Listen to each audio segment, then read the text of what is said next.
Another thing that you might want to know is the things that you can do with these buttons while they're in use. So you can control your music with these buttons straight from the earbuds. You do not need to go to your phone or other device.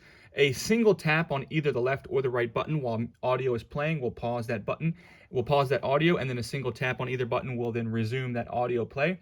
If you double tap the right earbud, that will skip to the next track, and if you double tap the left earbud, that will go to the previous track.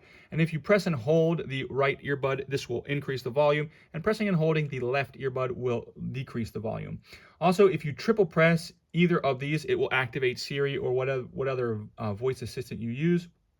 Finally, if you get a call while you have these in, it will interrupt the audio and you'll hear the ringing in the earbuds. And if you want to accept the call, all you have to do is single tap either of these buttons, and then to end the call, you can single tap it again. Now, if you want to reject the call, send it to voicemail, ignore it, or whatever, you're just going to long press on either of these, right or left, doesn't matter, for 2 seconds, and that will reject the call.